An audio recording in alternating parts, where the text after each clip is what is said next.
Good morning! Today is holiday. It's National Heroes Day. Pero, gagala po tayo ngayong araw na to. Papunta po kami ng...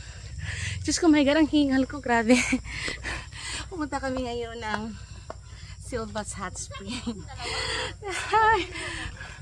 So, bago makarating doon sa Silva's Hot Spring, kinakailangan mo munang maglakad.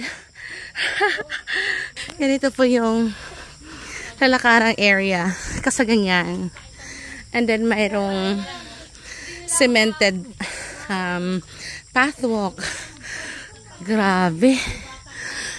Mabuti na lang talaga at in-accommodate kami walk-in. Pero sa mga ganitong araw pala, like weekends and holidays, kinakailangan mo talaga ng reservation. Diyos ko, ang daming tao. Mukhang worth it naman yung paglalakad papunta sa Silva Hot Spring kasi apakaganda naman ng view. Tulad po nito. Ganda ng view. Ganito pala yung Silva Hot Spring. First time namin actually dito, so hindi namin ina-expect na ganito pala siya. Ayan o, pababa.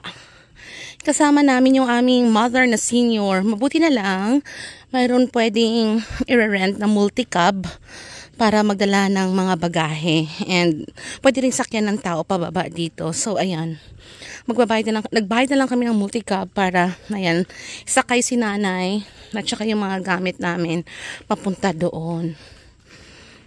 Naku, palusong pala ito, oh.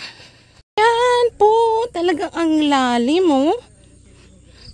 Kaya talagang dapat, ano ka rin, fit ka pagpunta dito sa Silva Hot Spring. Pero kung hindi naman, ay edi mag-multicab ka na lang. Hindi po ng legwork dito. Ayan na po yung mga iba pa akyat. Hingal na hingal. Ayan, another palusok naman. May vlog. Hi everyone. Parang Manny Pacquiao eh. Hi everyone. Mag-hi naman kayo sa vlog. Hi vlog.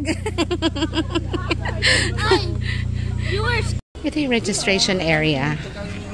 Pagkatapos, itong batisan to, parang dalawang area. Ito yung nasa right side ay meron, and then andito sa may left side meron din. So ito, tinry namin yan kanina.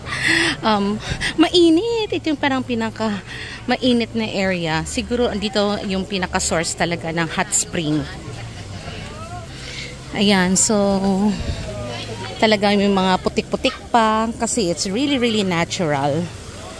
Ayan, nilagyan lang ng mga riprap dito sa may gilid. So, ayan. Ito, maganda to, ideal to sa mga bata. Hala, sige, mag-swim dyan. Ayan.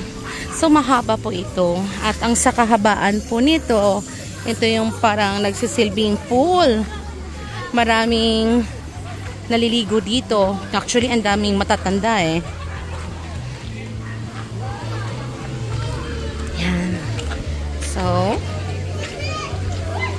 ayan, ang daming naliligo kasi today is a holiday.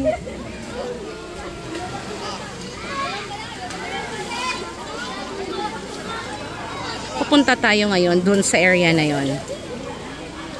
Para ka talagang nature tripping dito pag pumunta ka sa Silva Hot Spring. Dito lang yan uli sa Laguna. As in like nature talaga. So napapalibutan siya ng mga punong malalaki.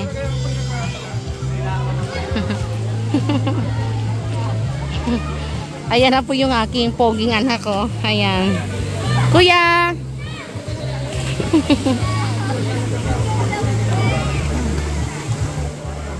And if you're going to continue, makikita mo maraming matatanda po dito sa area na to na naliligo. Ayan po, di ba? Parang piyestahan. Nagpapaagos ng mainit na tubig sa katawan. Yan. Nakakatawa kasi parang siyang dire-diretso yan sa dulo.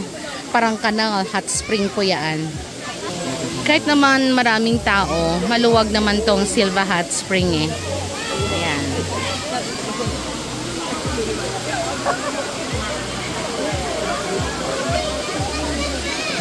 Lulusong sana ako, pero kako baka mabasa yung aking phone. So, yan. Bivideohan ko na lang yung sa ilalim. Ayan o. Ang daming taong lumalangoy. At nagbababad lang. So, ito yung pinakadulo. Yan, ang hot spring. And then, ayun yung pinaka-exit ng water sa dulo. At dito rin sa area na to, nagme-merge yung parang dalawang area ng hot spring. Yung kanina dito, banda. Ngayon, mayroon din dito na parang hot spring din siya. As in talagang puro mga halaman at saka nature lang talaga itong sa Silva Hot Spring. Even yung mga cottages nila, as in like simple lang talaga. So yan lang. Hindi ko lang alam kung magkano yung rent sa ganyang cottage eh. Ayan. Ito yung sa kabilang part naman ng spring.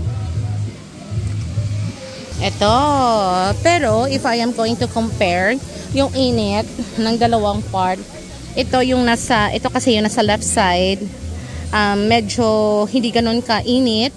Pero yung kanina, yung pinakita ko sa inyo, yung sa right side, yun talaga yung mainit. Dito ako dumadaan sa gilid-gilid para lang ma-video itong Silva Hot Spring. Ayan.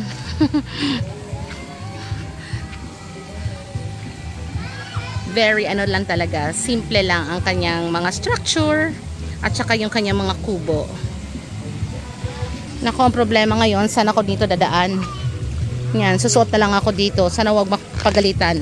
Ayan, so nakatawid din tayo at mukhang wala namang nakakita. Ayan po yan. Ayan. And doon yun banda yung entrance. Yung isa papunta doon. Ito naman papunta sa part na to. Sa my right side. Ang right side hindi ganun kainit. Pero mas mainit po yung nasa right side. Ayan. Ayun naman yung aming narentahang kubo. Yan. We rented that for 1,000 pesos day tour. And then, yung bayad naman namin sa entrance ay 100 pesos per person. So, 15 kami. So, 1,500 plus 1,000, 2,500.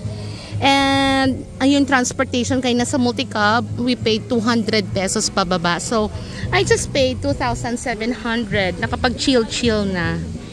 Ganyan na po kasimple yung mga kubo dito. Ayan po. Kung mga lutuan naman, hindi naman problema kasi may area sila for grilling and then for cooking as well. And then ito naman yung area na to. Ito yung kanilang changing room at saka bathroom. Ayan. Pati yung tubig doon sa may cooking area, maligam-gam din. Ayan o, overflowing. Ito yung kanilang changing room and bathroom. Ayan, nature talaga siya. At marami dito naka-tent lang. Mga nag-overnight. At saka destination din to ng mga riders eh. So yan. Ito po ang Silva Hot Spring. Video na to.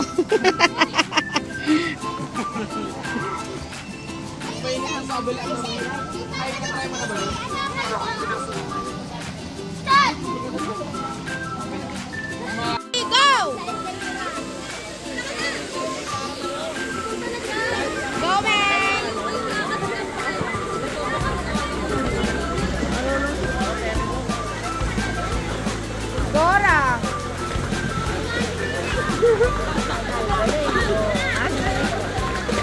Very good! Ang galing ni Kambal eh, butterfly. Balik na kayo, balik! Uy, nakakapagod yan.